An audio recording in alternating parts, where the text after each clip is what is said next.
Hello students and welcome to your YouTube channel. Today's video is going to be dedicated to three most important topics. उसके पहले मैं आपको बता दूं कि हो क्या रहा है. हम बोर्ड्स को टारगेट कर रहे हैं बेटा और अब चल रहा है क्लास 10 साइंस का chapter number first that is chemical reaction and equation. Correct? Okay. इसके पहले हम दो वीडियो बना चुके हैं. डिस्क्रिप्शन में आप जाइए चेक करिए या तो फिर चैनल पे जाइए आपको वहां भी मिल जाएगा. ठीक है, इस वीडियो की बात कर लेते हैं. यहाँ पे हम लोग थ्री मोस्ट इंपॉर्टेंट टॉपिक की बात करेंगे. पहला है हमारा displacement and double displacement reaction. दूसरा है हमारा रेडॉक्स रिएक्शन जिसके दो पार्ट है, ऑक्सीडेशन एंड रिडक्शन. दोनों को मैं आप साथ में बताऊंगा. And we have in the end corrosion and rancidity. ठीक है, तो ये सारे टॉपिक्स कवर होने वाले हैं. आइए स्टार्ट करते हैं बिना किसी देरी के, पढ़ लिया जाए. तो पहला हमको जो पढ़ना है दैट इज डिस्प्लेसमेंट रिएक्शन. क्या कहते हैं बेटा? Displacement reaction. ये आप अपने रियल लाइफ से भी बहुत मैच कर पाओगे. पहले हम लोग बात कर लेंगे. डिस्प्लेसमेंट रिएक्शन का मतलब होता है when a more reactive metal, okay, when a more reactive metal, metal कहना सही नहीं होगा, एलिमेंट लिख देते हैं. When a more reactive element displaces or replaces a less reactive element in a chemical reaction. यानी एक केमिकल रिएक्शन हुआ बालक और उसमें जो ज्यादा रिएक्टिव था उसने डिस्प्लेस कर दिया, हटा दिया, भगा दिया, रफा दफा कर दिया. किसे? एक छोटे मेटल को, छोटे एलिमेंट को, लेस रिएक्टिव एलिमेंट को. पहले तुमको समझना पड़ेगा सर कौन ज्यादा रिएक्टिव है, कौन कम रिएक्टिव है. ये कैसे डिसाइड होगा? बहुत सही सवाल है. तो आओ मेरी जान तुमको बता दूं कौन कितना रिएक्टिव है. तो हमें देखना पड़ेगा उसके लिए रिएक्टिविटी सीरीज. क्या देखना है? रिएक्टिविटी सीरीज, जिससे आपको पता चल जाएगा विच मेटल और element is more reactive and which is less reactive. As simple as that. तो हम लिखेंगे कटरीना ने कार मांगी ऑल्टोजेन फरारी पर हाय क्यों मिली सिल्वर प्लेटेड ऑडी. ओफो, सिल्वर प्लेटेड ऑडी मिली. कोई बात नहीं, जैसा भाईजान कहेंगे वैसा ही होगा, है ना. चलो देख लिया जाए फिर से. कटरीना ने, कटरीना जी को मेरा पूरा रिस्पेक्ट है बट याद कराने के लिए बोलना पड़ रहा है. ओके. कटरीना ने कार मांगी ऑल्टोजेन फरारी पर हाय क्यों मिली मर्क्यूरी सिल्वर प्लेटेड ऑडी. देखो कटरीना पोटेशियम, ओके, कटरीना ने सोडियम, कार मांगी कैल्शियम, कार मांगी मैग्नीशियम. ठीक बात है. Alto Zen aluminium, Alto Zen, Zen is zinc, Ferrari is iron. पर okay Pb that is lead. Hi, hydrogen बेटा बेस लाइन होती है, ठीक है. पर हाय, सारी तकलीफ तो हाय के बाद ही शुरू होती है ना. हाय क्यों कॉपर मिली, मर्क्यूरी का म लिया बेटा मैंने यहाँ पे, बाकी लिखा तो हमने Hg है. मिली silver Ag, plated, silver plated. Colour देख रहे हो, सिल्वर प्लेटेड, ठीक है, सस्ता कलर नहीं बेटा, platinum. Okay. Audi Au that is gold. Hey you, focus on the Au that is gold, है ना. तो सबसे ज्यादा रिएक्टिव मेटल की अगर हम बात करें तो वो है बेटा पोटेशियम. फिर आता है sodium, calcium, magnesium, aluminium, zinc, iron, lead, hydrogen, copper, mercury, silver, platinum, gold. Katrina ने कार मांगी ऑल्टोजेन फरारी पर हाय क्यों मिली silver plated Audi. Simple, done. This is the reactivity series. ऊपर से नीचे जब हम आते हैं तो केमिकल का जो भी एलिमेंट हमारे उसकी रिएक्टिविटी कम होती है. सबसे ज्यादा रिएक्टिव पोटेशियम है, हाइड्रोजन तुम्हारा बेस लाइन है, सबसे कम रिएक्टिव गोल्ड. ठीक है. महंगे एलिमेंट ज्यादा रिएक्टिव नहीं होते, उनको पता है अपना वट है, रिएक्शन दिखा दिखा के कुछ नहीं मिलने वाला. आ जाओ बेटा, अब हम लोग देखेंगे कुछ केमिकल रिएक्शंस. ठीक है, किसका एग्जांपल देखेंगे? डिस्प्लेसमेंट रिएक्शन का. तो डिस्प्लेसमेंट रिएक्शन के कुछ एग्जांपल ले लेते हैं. और जो केमिकल रिएक्शन है ये होगा हमेशा उसके एक्वस सॉल्यूशन में. हाँ, this is important. Aqueous solution में से जो डिस्प्लेस करवा दे वो है डिस्प्लेसमेंट रिएक्शन. तो एक मोर रिएक्टिव एलिमेंट होने वाला है, एक लेस रिएक्टिव एलिमेंट होने वाला है. मोर वाला लेस को भगा देगा. चलिए देखते हैं, भगाया जाए. CuSO4 aqueous, copper sulphate. कहाँ है कॉपर? कॉपर कहाँ है? ये रहा. इसके साथ में रिएक्शन करवा दूं जिंक को, जिंक हमारा मेटल, बराबर। अब रिएक्टिविटी सीरीज में चेक करो कि जिंक कहां पे, कॉपर कहां पे। जिंक आपको मिलेगा, ये रहा, ऊपर है, कॉपर नीचे है। ऊपर वाला नीचे को डिस्प्लेस कर देगा, ऊपर वाला नीचे वाले को डिस्प्लेस कर लेगा। More reactive metal displacing less reactive metal, as simple as that. आओ मेरी जान, ZnCu को हटा देगा तो ये क्या बन जाएगा, ZnSO4। क्या बन जाएगा, ZnSO4 प्लस Cu, मेटल बाहर, कॉपर को बाहर कर दिया, भगा दिया, वेरी गुड। चलिए और एक कुछ लेने, हम लेते हैं CuSO4, उसका aqueous solution plus Mg, magnesium, magnesium और ऊपर है ये तो इसको भी डिस्प्लेस कर देता, इसको भी कर देगा। क्या बन गया, MgSO4 plus Cu, MgSO4 plus Cu। Magnesium will also displace copper, क्यों, क्योंकि भाई ज्यादा स्ट्रॉन्ग है। Okay very good. अब एक रिएक्शन हम लोग देखते हैं, लेट्स से AgNO3 AgCl2 ले लो, चलो ना, AgCl प्लस Ag है और AgCl नहीं लेते, मजा नहीं आएगा, रुको तुमको मैं बताता हूँ। CuSO4 की कब से ले रहे हो ना तुम लोग, देखो अब ये तुमसे बदला लेगा। CuSO4 aqueous plus Ag, silver, okay solid, aqueous CuSO4 Ag। अब देखो कॉपर ये रहा, Ag का है, ये रहा, कॉपर ऊपर है, Ag कॉपर के नीचे है। क्या Ag की औकात, हैसियत, हिम्मत, डेयरिंग है कि इसको हटा दे? बिल्कुल नहीं, नहीं हटा पाएगा, चांस ही नहीं है। देख लो यहाँ पे कॉपर इसके ऊपर है, ज्यादा रिएक्टिव, Ag इसके नीचे है, लेस रिएक्टिव। लेस रिएक्टिव तो मोर रिएक्टिव को भी हटा ही नहीं सकता था, तो नहीं हटा पाएगा। सो यहाँ पे आपको कोई भी रिएक्शन देखने नहीं मिलेगा, so there will be no reaction. Board exam वाले आपको ऐसे फंसा सकते हैं, तो फंसने का नहीं है ना, तो देखना है आपको कि रिएक्टिविटी सीरीज में कौन कितना ऊपर है, कौन कहां पे, पोजीशन आप चेक करोगे, and after that you will be able to decide कि भाई क्या हो रहा है एक्चुअल में। आई बात समझ में कि नहीं आ रही? आ गई, वेरी गुड, ओके। अब हम लोग देखेंगे डबल डिस्प्लेसमेंट रिएक्शन। क्या देखेंगे बालक?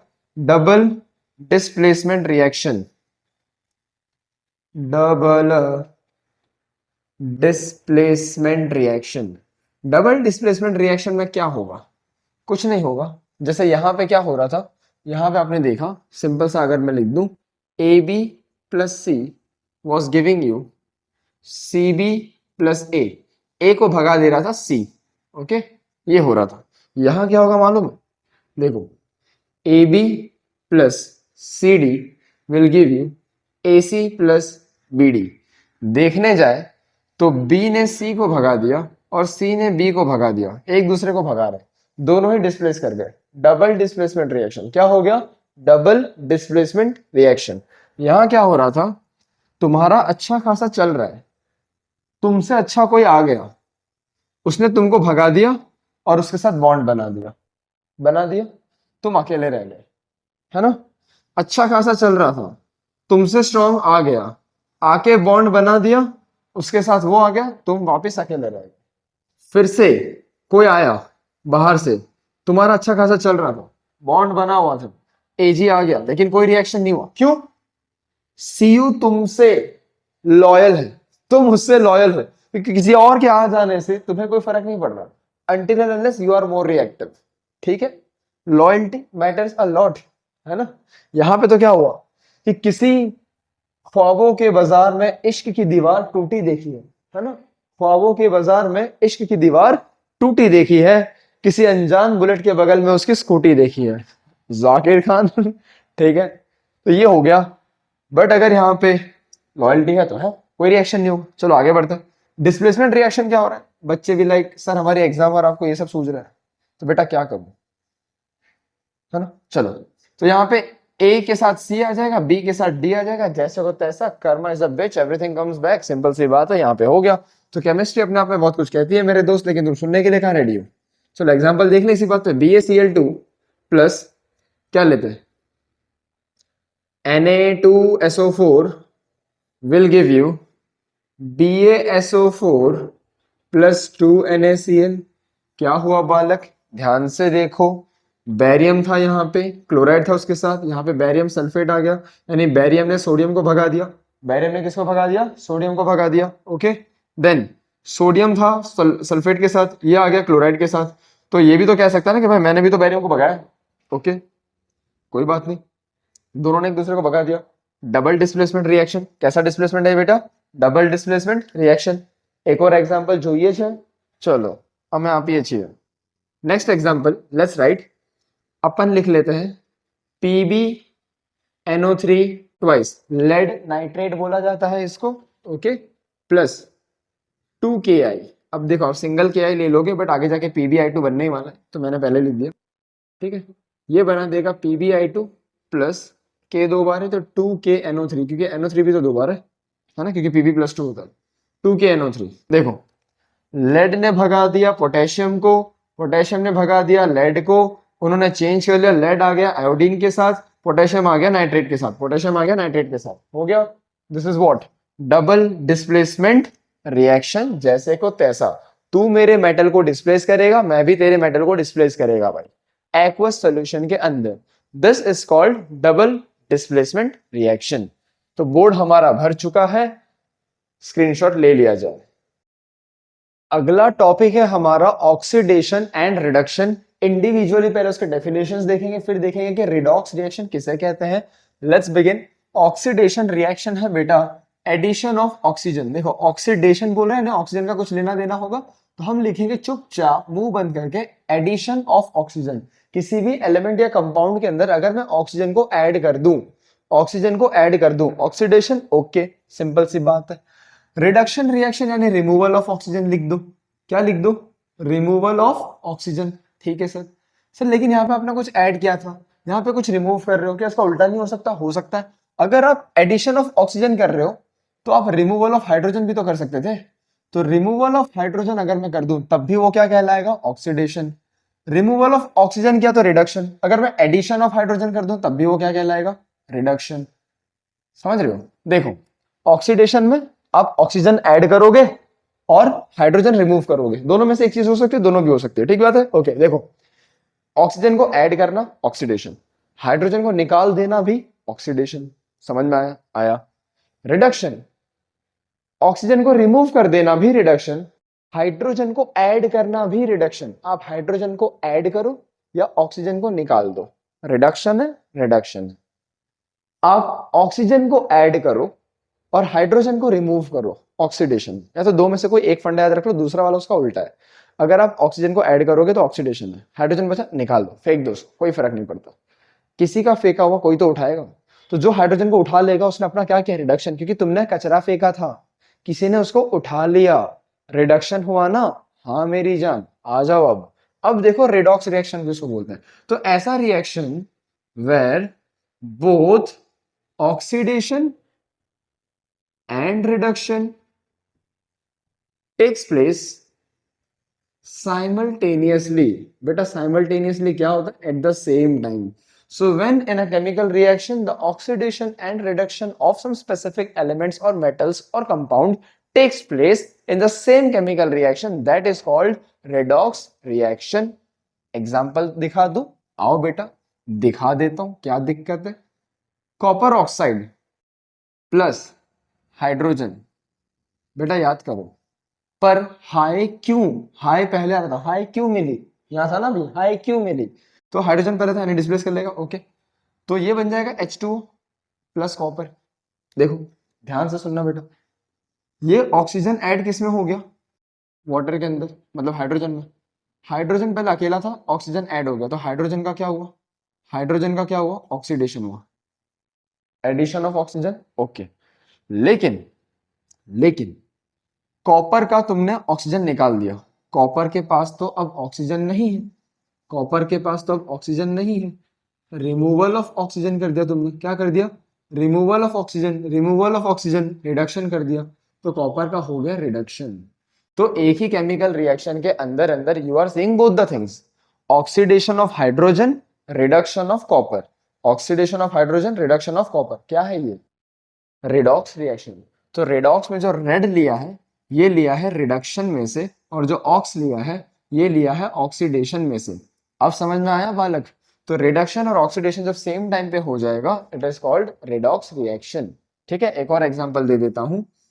जिंक ऑक्साइड प्लस जिंक के साथ, नहीं जिंक को अलग ले लो, जिंक ज्यादा रिएक्टिव है ना, एंड कॉपर, कार्बन मोनोऑक्साइड ले लो, चलो जिंक प्लस कार्बन मोनोऑक्साइड, तो ये बना लेगा ZnO प्लस कार्बन। अब देखो जिंक के अंदर ऑक्सीजन ऐड हो गया, जिंक के अंदर ऑक्सीजन ऐड हो गया, तो जिंक का हो गया ऑक्सीडेशन, जिंक का क्या हो गया ऑक्सीडेशन। कार्बन मोनोऑक्साइड में से ऑक्साइड गया, कार्बन मोनोऑक्साइड में से सिर्फ कार्बन बन के रह गया, तो कार्बन का क्या हो गया रिडक्शन। क्यों? क्योंकि कार्बन का ऑक्सीजन तो छीन लिया तुमने, कार्बन का ऑक्सीजन तो छीन लिया तुमने, तो क्या हो गया उसका रिडक्शन। तो reduction and oxidation took place in the same chemical reaction, same chemical reaction, that is why it is called redox reaction. Clear है? बहुत बढ़िया। और एक बात आपको बता देता हूं, जब जब हम लोग, थोड़ा इंपॉर्टेंट है, ध्यान से सुनोगे समझ में आ जाएगा, जब जब हम लोग करेंगे एडिशन ऑफ मेटल्स, यानी जब जब मेटल ऐड हो रहा होगा तो आपके कंपाउंड का होगा रिडक्शन। क्या होगा आपके कंपाउंड का रिडक्शन। और जब जब एडिशन ऑफ नॉन मेटल होगा, क्या होगा बेटा एडिशन ऑफ नॉन मेटल्स होगा, तब तब आपका हो जाएगा ऑक्सीडेशन। क्या कहलाएगा वो ऑक्सीडेशन। मेटल को ऐड करोगे रिडक्शन होगा, नॉन मेटल ऐड करोगे ऑक्सीडेशन होगा, मेटल को रिमूव करोगे तो भी ऑक्सीडेशन होगा, नॉन मेटल को रिमूव करोगे तो रिडक्शन होगा, वाइस वर्सा। आई होप आपको इतना तो क्लियर है। ये उतना ज्यादा इंपॉर्टेंट नहीं है, बुक में उतने ज्यादा स्पेसिफिकेशंस नहीं दिए इसके, ज्यादातर आपको यही एग्जांपल्स आएंगे, याद रख लेना, ठीक है। बाकी तो मैंने लिख दिया फॉर सेफ साइड, ठीक है। Okay, now we have a very important topic to be discussed, जो है कोरोजन। आई थिंक स्पेलिंग शायद गलत हो जाएगी, चेक कर लेना, कोई दिक्कत नहीं है। कोरोजन का मतलब क्या होता है बेटा, मैं इसका डेफिनेशन लिखूंगा नहीं, आपको बता देता हूं। Corrosion means the gradual process in which due to air and humidity, that means water in the air, okay, the metal gets eaten up, that is called corrosion. आपका जो मेटल है वो सड़ने लगता है, और अगर आयरन जैसे मेटल के अंदर ये कोरोजन हो जाए तो उसको रस्टिंग बोलते हैं। कोरोजन का मतलब एग्जैक्टली रस्टिंग नहीं होता, रस्टिंग ऑफ आयरन होता है, that is different thing, okay. तो कोरोजन ऑफ मेटल का मतलब होता है the gradual process in which the chemical reaction takes place and the metal gets eaten up, metal खत्म होने लगता है, सड़ने लगता है, उसको हम बोलते हैं कोरोजन। ठीक बात है, ओके। तो कोरोजन का एक एग्जांपल ले लेते हैं आयरन का। Fe, आयरन तो Fe होता है, हमने बोला ऑक्सीजन भी होना चाहिए, हमने बोला पानी भी होना चाहिए, कितना मॉलिक्यूल होगा उसको x मान के चलो, अभी तो XH2O जो बनता है वो आपको पता होना चाहिए बेटा, product is Fe2O3, iron oxide Fe2O3 बनता है, ठीक है, डॉट x टाइम्स H2O ये बनता है, ये है तुम्हारा रस्ट। अब देखो यहाँ पे 3 है, यहाँ पे 2 है, कोई जुगाड़ नहीं बैठ रहा, यहाँ पे 3 कर दो, 3 2 जा 6, यहाँ पे 2 कर दो, 2 3 जा 6, हो गया, ओके। 2 2 जा 4, 4 Fe, 4 Fe लेना है भाई, सॉलिड, ये तुम्हारा गैस, ये मॉइस्चर है, ठीक है, XH2O। अब देखो ये पूरा 2 टाइम्स है, डॉट मतलब ये भी इसी के साथ है, पूरा का पूरा 2 बार है, तो इसको भी 2 बार कर दो, 2XH2O हो गया। अब ये जो बना इसके वजह से एक रेड कलर का रस्ट बनेगा, रेड रस्ट, सड़ जाएगा वो, रेड या तो ब्राउन भी होता है, ऐसी कोई वो नहीं है, स्पेसिफिकेशन नहीं है, ठीक है, क्या रेड ही होना चाहिए, ब्राउन भी होता है, अंडरस्टूड।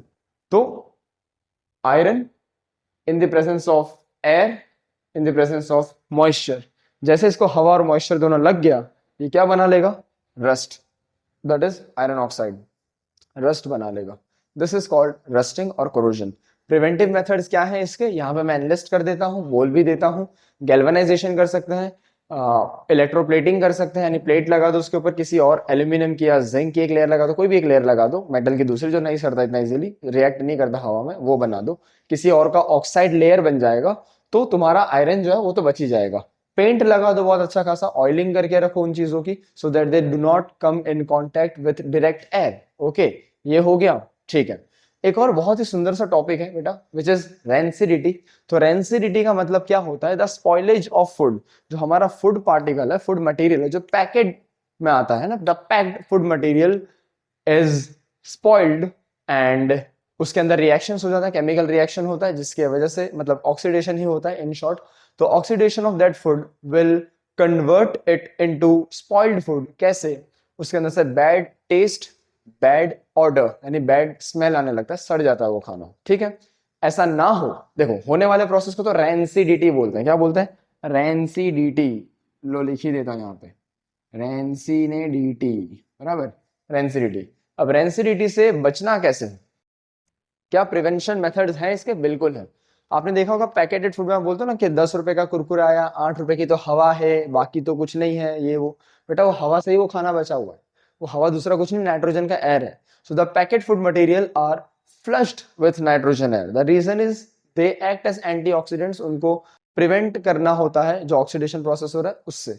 तो इसीलिए नाइट्रोजन से फ्लश किया जाता है, एंटीऑक्सीडेंट मटेरियल डाला जाता है उसमें, प्रिजर्वेटिव्स ऐड किए जाते हैं। आप उसको कोल्ड टेम्परेचर में यानी स्टोर कर सकते हो रेफ्रिजरेटर के अंदर, तो भी आपका खाना खराब नहीं होने वाला। तो storage in refrigerator, addition of preservatives, addition of nitrogen gas, या तो फिर flush the nitrogen gas into the packet food and store it in a cool place, in a dry place. Don't let the moisture get in, don't let the oxygen get in. अगर oxidation हो गया तो खाना खराब हो जाएगा, जिसको हम लोग बोलते हैं रेंसिडिटी। खराब होगा ये कैसे पता चलेगा? गंदी स्मेल और गंदा टेस्ट दोनों से। ठीक है, so here we come to the end of this beautiful chapter which is chemical reaction and equation. I hope it is very very clear to you. Share it with your friends. अगर अभी तक आपने मेरे channel को subscribe नहीं किया है तो प्लीज करिए, क्योंकि अगर आप सपोर्ट करेंगे खूब तो मैं पढ़ाते रहूंगा ऑन यूट्यूब। राधे राधे, मिलते हैं अगले चैप्टर में। Thank you so much for watching the video.